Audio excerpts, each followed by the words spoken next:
안녕하세요. 영어에는요, 총 22만 개의 단어가 존재를 해요. 근데 그 중에서 현대사회에 쓰이는 단어는 모두 17만 개 정도가 되고, 그 중에서도 그리스어의 어원을 갖고 있는 그런 단어들이 총 15만 개나 있다고 해요.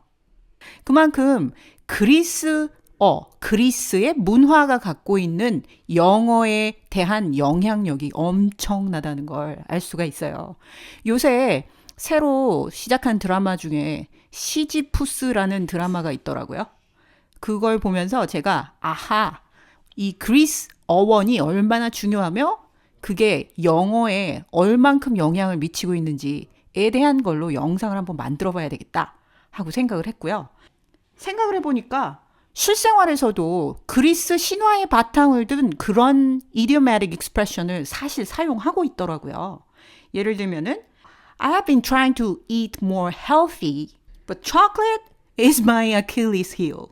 이런 식으로 얘기할 때 Achilles heel, 아킬레스건, 단 하나의 약점, Achilles heel이라고 부르죠. 그리고 또 있더라고요. 예를 들어서 My brother's investment in stocks has been so successful. He really has the Midas touch. Midas touch. 마이다스의 손이라는 뜻이죠. 마이다스가 어떤 아주 그리디한 왕인데 만지는 것마다 금으로 변할 수 있게 해달라고 신께 빌었죠. 그리고 결국 자기의 식구들까지 금으로 다 만들어버려서 죽게 해버린 그 저주받은 욕심쟁이 왕 이야기라든가. 그래서 이런 마이다스 터치라든가 아킬리스 힐이라든가 이런 표현들조차도 그리스 신화에 기원을 두고 있거든요. 또 여러분 릭 리올단의 Percy Jackson and the Olympians라는 소설 그 시리즈 알고 계신가요? 영화로 만나보셨을 수도 있고 또 게임 중에도 그리크 미톨로지를 모티브로 한 그런 게임들이 너무나 많이 나와 있죠. 그래서 여러분의 보캐블러리에 도움이 되는 등장인물들을 이번 영상에서 만나보실 수 있을 겁니다. 자, 그럼 들어가 볼까요? 그 첫 번째는요, 드라마 제목이었던 시시퍼스입니다. 시지푸스 아니고 시시퍼스하고 영어로는 발음이 됐고요. 이 사람은 시민들에게는 좋은 왕이었을지 모르겠지만은 올림푸스에 사는 그 신들에게는 아주 눈에 가시 같은 그런 존재였죠.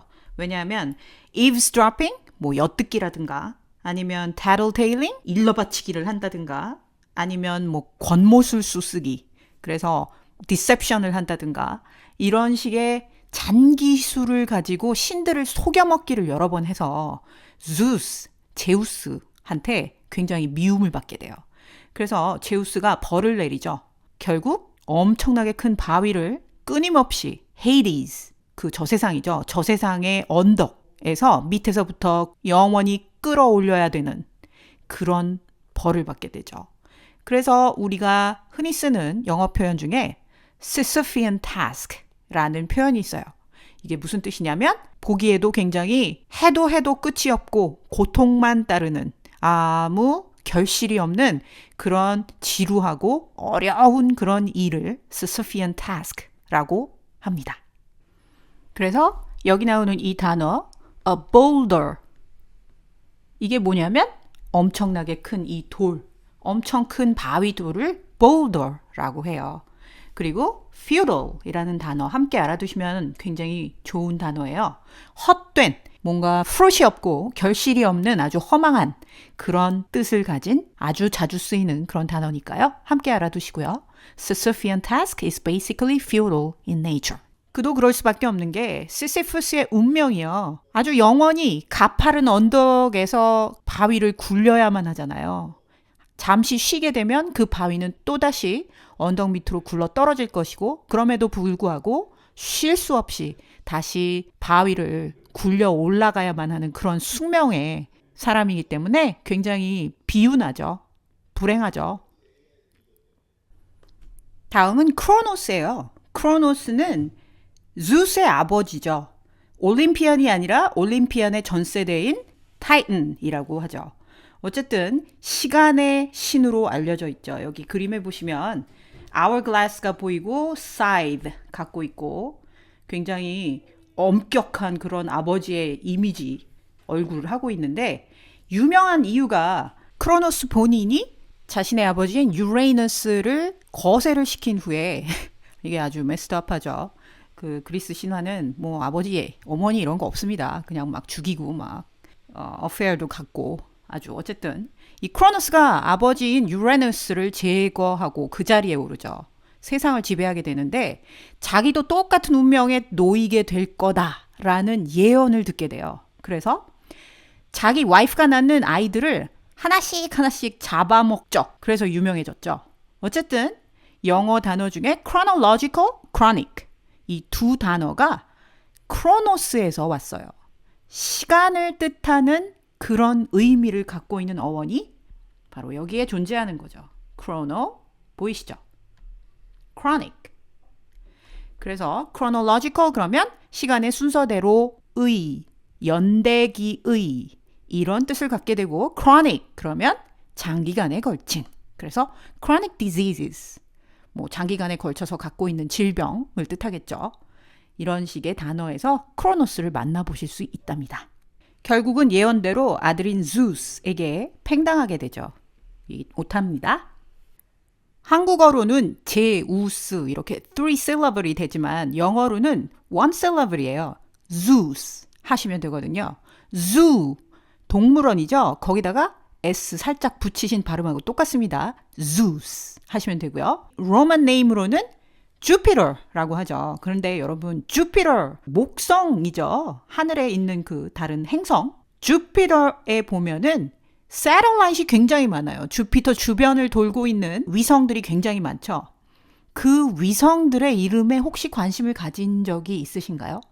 나사에서 그 위성들에게 다 여자 이름을 갖다 붙여줬는데 그 여자들이 바로 다 그리스 로마 신화에서 zeus랑 같이 불륜을 저지른 그 모든 여자들의 이름이랍니다. 어쨌든 이런 펀 팩트 말고 이 zeus는요 아주 괴팍하고 난잡하고 변덕스러운 그런 성격의 소유자죠. 그렇지만 올림퍼스 산에 사는 가장 막강한 신 중의 왕이죠. 다음은 우리에게 비너스라는 로만 네임으로 훨씬 더 알려져 있죠. 미의 신, 여신, 아프로다이티, 아프로디테라고 부르시기도 하잖아요. 아프로다이티가 맞는 발음이고요. 어쨌든 이 여신은요, 큐피드라고 알려져 있는 그 천사같이 생긴 조그만 이로스라는 신하고 같이 주로 잘 다니잖아요. 이로스가 쏜 그 화살에 맞으면 사랑에 빠지게 된다는 거기서 나온 단어 erotic, erotic, erotic 아니고 erotic. 그래서 passionate love에 관련된 이라는 뜻을 갖고 있죠. 주로 sexual desire or physical love를 뜻하는 단어입니다. 다음은 narcissus입니다. 나르시수스로 알려져 있나요? 어쨌든 정확한 발음은 narcissus가 맞고요. 연못에 비친 자기 자신의 모습에 사랑에 빠져서 그게 본인의 모습인지도 모르고 작업을 그냥 걸죠. 그런데 대답이 없자 그만 자포자기하고 거기서 죽어버리게 되죠. 그래서 결국 수선화로 연못가에 피어나게 되죠. 자기애에 빠져 헤어나오지 못하는 그런 불쌍한 영혼을 상징하게 되었습니다. 어쨌든 그래서 나온 단어 두 가지. narcissistic, 자기애에 충만한, 자기애에 빠진, 자기의 성향이 강한. narcissism, 강세가 바뀌죠. narcissistic이었는데 narcissism 이렇게 바뀌게 됩니다. narcissist가 되겠죠. 자기애에 빠진 사람. 이렇게 세 가지 단어 narcissus에서 나왔다는 거. 이번에는 신들의 총애를 받던 탄탈러스라는 인물에 대해서 한번 알아볼까요? 탄탈러스는요, 올림푸스의 초대도 받고 신들과 마치 친구처럼 겸상도 하고 온갖 특권을 누렸었던 그런 왕이에요. 그래서 신들만이 먹는 음식인 엠브로시아나 아니면 음료, 넥터 이런 신들만 먹던 음식도 훔쳐내기도 하고 그래서 막 친구들한테 가서 이게 신들이 먹는 그 바로 그거잖아 이러면서 자랑도 하고, 또 올림푸스에서 주서들은 그 신들의 사생활을 막 지가 무슨 디스패치인 양 시전을 하다가 결국은 신들의 미움을 사게 되죠. 그러던 어느 날 자기 아들을 죽여서 그 고기로 만든 음식을 신들에게 대접함으로써 신들을 시험하려고 들다가 그만 발각이 돼서 영원한 갈증과 배고픔을 겪도록 주스에게 벌을 받게 돼요. 이 퍼니시먼트가 바로 탄탈러스를 연못 한가운데 서 있게 하고 그 머리 위로는 과일이 가득 달린 나뭇가지가 드리워져 있다가 먹고 싶어서 손을 뻗치면 가지는 올라가 버리고, 또 목이 말라서 물을 먹으려고 숙여버리면 연못의 수위가 내려가 버려서 영원히 갈망만 하고 만족감은 절대 얻을 수 없는 형벌을 받게 되는 거죠. 그래서 이 그림에 보면 여기 사과 보이시죠? 지금 이 손 뻗치면 닿을 것 같은데 사실 이 나뭇가지가 매직 트리라서 브랜치가 올라가서 없어져 버리죠. 배가 고프고 목이 말라 죽겠는 사람한테 눈앞에 아른아른 이렇게 먹음직스러운 사과를 계속 보여만 주고 손만 뻗쳤다 하면 멀리 사라져버리게 하는 그런 잔인한 형벌이었던 거죠. 어쨌든 그래서 나온 단어 tantalize, tantalize, I-Z-E, make라는 뜻을 갖는 그런 suffix라고 하죠. suffix, 어미 tantalize 그러면 그래서 감질나게 만들다, 그걸 형용사처럼 만든 게 바로 tantalizing, tantalizing.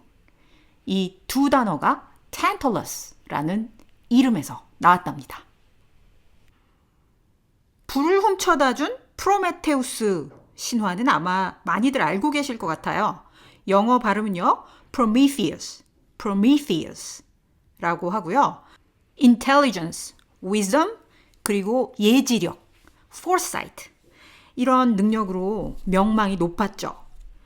주스가 인간을 벌하기 위해서 인간에게서 불을 빼앗았을 때 몰래 인간에게 불을 훔쳐다 줬던 그런 타이탄이죠. 그래서 이에 분노했던 주스는 프로미테우스를 바위산에 묶어두고 독수리를 보내서 매일매일 간을 쪼아먹게 했죠. 그러면 다시 밤사이에 간이 또 자라서 그 다음날 또 독수리가 와서 또 먹고, 하여튼 그런 고통스러운 형벌을 주죠. 그러다가 나중에는 헤라클레스가 와서 프로메테우스를 구해주게 되죠. 화살로 그 독수리를 쏴서 죽이고, 요 이름이요, Hercules라고 영어로는 발음을 하고요.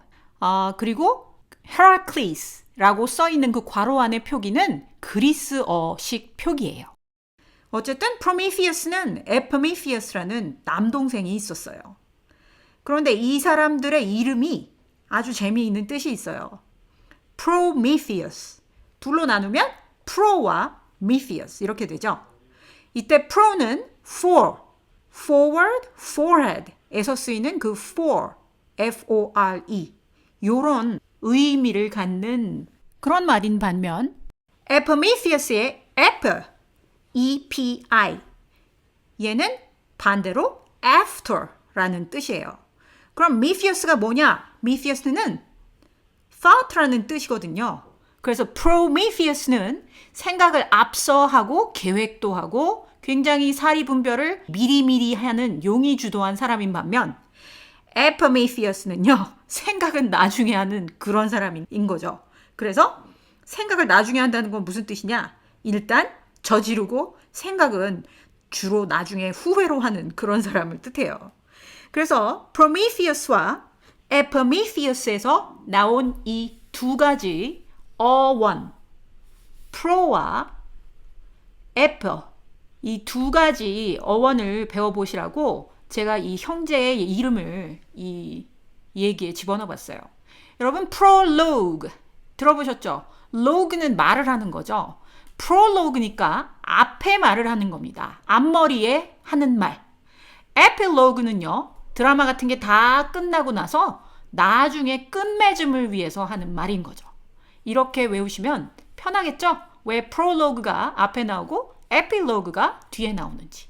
그래서 Prometheus, Epimetheus라는 이 두 타이탄, 신들의 이름에서 유래된 단어라는 거. 생각을 미리 하는 사람, 그리고 생각을 나중에 하는 사람.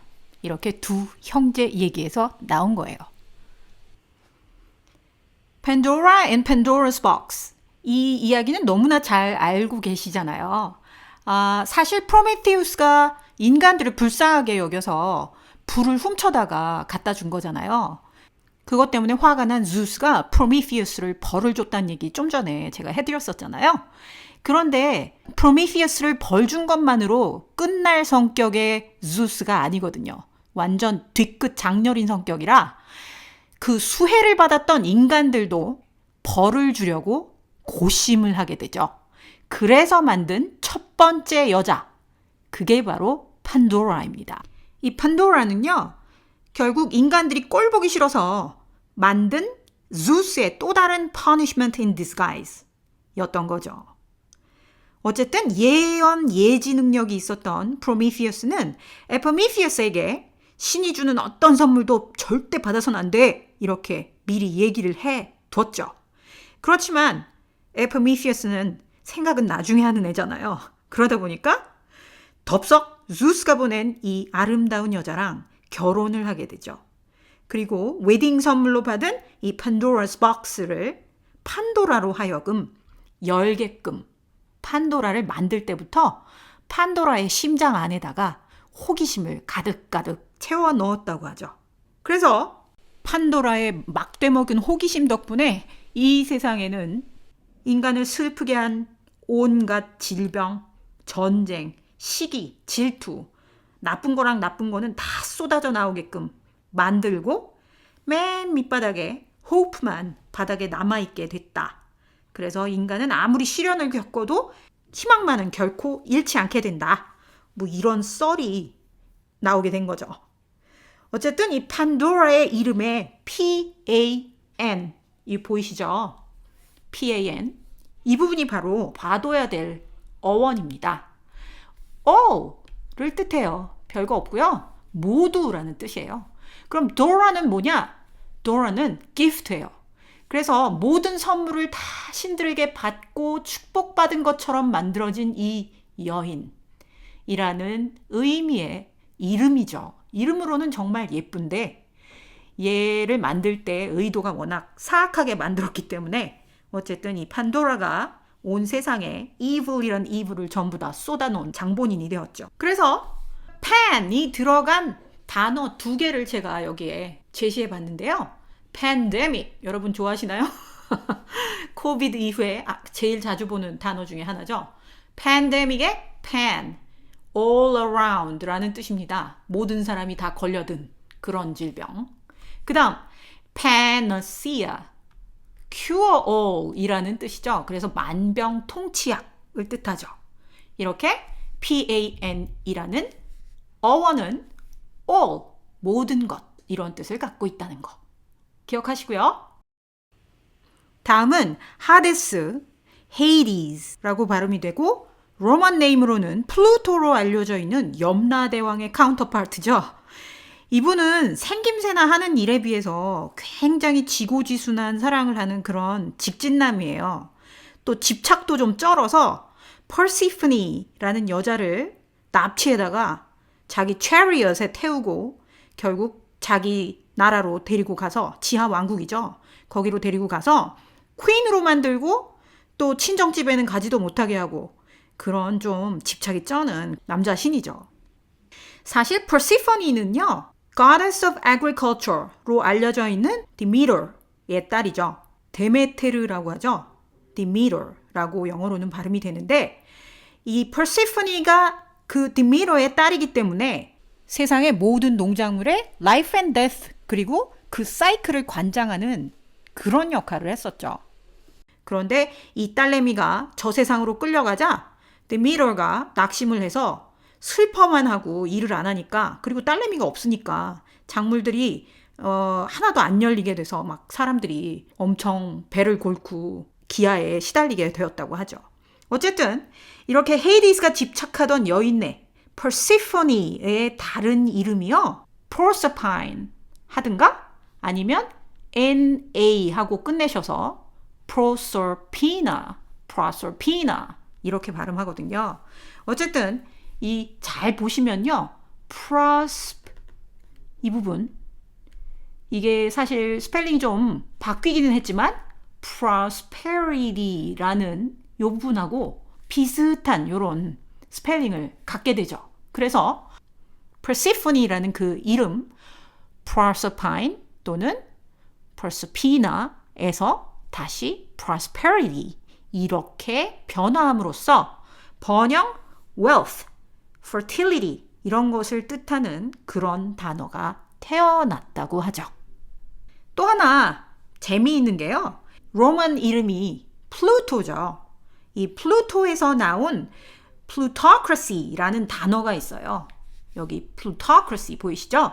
그리고 형용사형이 되면 plutocratic이라고 읽게 되는데 플루토의 성격을 생각해보면 이 단어가 무슨 뜻인지 알기가 아주 쉬워요. 힌트 드리자면 cross는 government, 지배, 통제 이런 걸 뜻해요. 그럼 플루토가 하는 것처럼 통제하는 이라는 뜻의 adjective가 될 것이고 얘는 플루토가 하는 것처럼 하는 정치를 뜻하겠죠. 도대체 플루토가 어떻게 했는데요? 플루토는 사랑에 빠져서 이 여자를 데리고 가서 그 자기 세계에다가 가두고는 꽉 쥐고 손에서 놓지 않았죠. 그래서 prosperity, 즉 wealth를 손에 꽉 쥔 그런 사람이죠. 그런 엄청난 부를 소유한 사람들에 의해서 지배되는 government by the wealthy 이게 바로 plutocracy의 뜻이 되는 겁니다. 이해되시나요? 그래서 플루토와 그 안에 Proserpina에서 온 plutocratic, plutocracy 그리고 prosperity 이 세 개의 단어 한꺼번에 연결지어서 공부해 보시라고 제가 적어봤어요. 여기 헤이디스의 반려견 보이시죠? 머리 셋 달린 이 하운드. 이 하운드에 이름이 있어요. 얘가 Cerberus라고 해요. 이름은 예쁘지 않나요?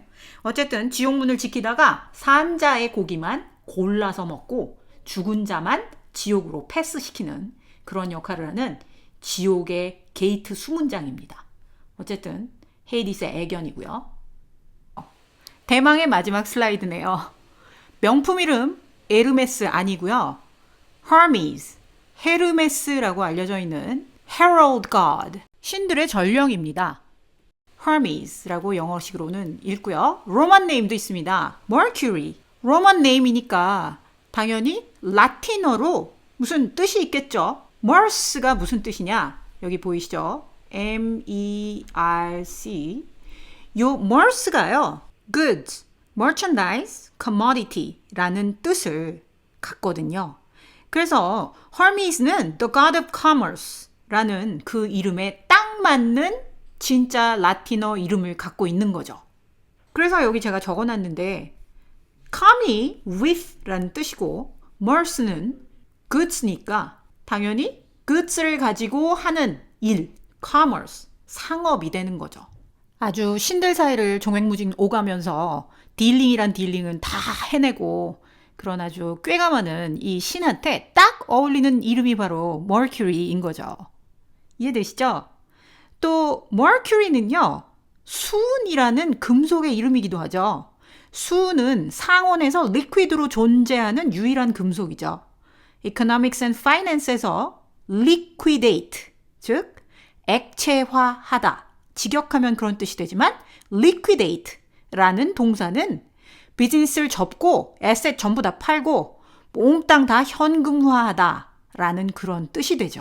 Mercury의 metallic identity인 이 fluidity, 이 유동성, 이게 바로 God of Commerce인 Mercury에게 딱 걸맞는 그런 이름이 된 것은 아마 우연이 아닌 것 같죠. 그러면 Hermes는 무슨 뜻이 있냐고요? 앞에 이 HERM 이게 바로 landmark를 뜻해요. 경계석이라고 하죠. 어디를 갈 때 그 경계를 표시하는 선이나 아니면 돌 이런 거를 가리키는 말이거든요.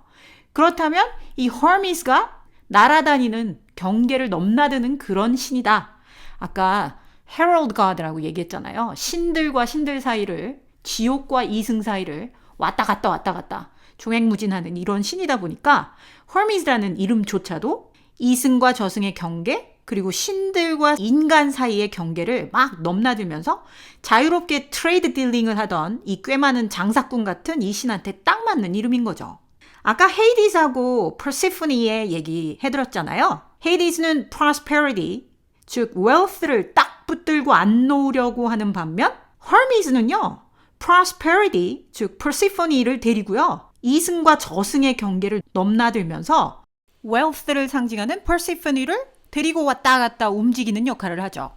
zeus가 Hermes를 전령으로 보내서 성사된 그런 딜이었지만 어쨌든 prosperity, 퍼시피나 얘를 데리고 경계를 넘나드는 이 헤럴드 가드의 상징은 한 곳에 머무르면서 그 wealth를 갖고 있으려고만 하는 그런 헤이디스 같은 부동성에 반대되는 유동성의 개념이라고 해야 될까요? 이 신의 생김새를 보면 머리에도 날개, 발끝에도 날개, 이렇게 날개가 달려있죠. 어디든지 자유롭게 날아갈 수 있다라는 걸 상징하고 있죠. 이 그림에 보시면 요 손에 들린 이 작대기 보이시죠? 헤르메스가 갖고 있는 이 작대기, 요걸 카두시어스라고 합니다. 그런데 뱀 두 마리가 마술봉을 이렇게 마술봉처럼 생긴 이 작대기를 뱀 두 마리가 이렇게 꼬면서 지나가고 올라가고 있죠. 그리고 끝에 이렇게 날개도 달려 있고, 이게 바로 그 허미스의 자유를 상징하죠. 그리고 이 뱀 두 마리는 opposite forces를 뜻하고 이 둘이 밸런스를 이루면서 움직이는 그런 형상을 하고 있는데요. 올리버 쌤 아시죠? 그분이 이런 말씀하셨잖아요. 미국 사람들 생각보다 정말 무식해요. 이런 말씀하셨는데 사실 이 카두시우스를 메디컬 심벌로 미국에서는 사용을 하더라고요. 그런데 이거는 오해에서 비롯된 거죠. 사실 힐링과 메디신의 신인 아스클리피우스의 작대기랑 헷갈려서 여기 써있죠. 아스클리피우스.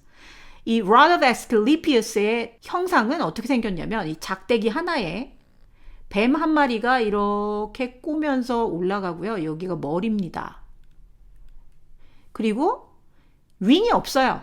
여기는 윙이 있지만 윙이 없어요.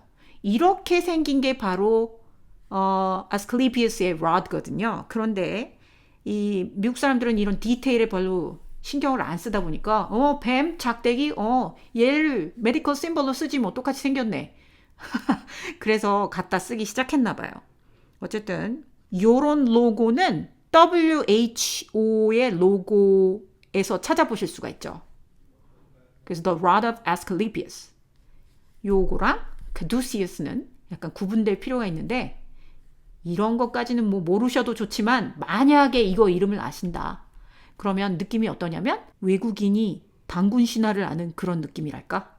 그런 느낌을 줄 수 있죠. 제 굉장히 유식하구나. 그래서 한번 적어봤고요. 지금까지 그리스 신화에 대한 얘기하면서 어휘의 근간을 이루는 어원 몇 가지를 소개해드렸는데요. 재미있고 유익한 시간 되셨길 바라요.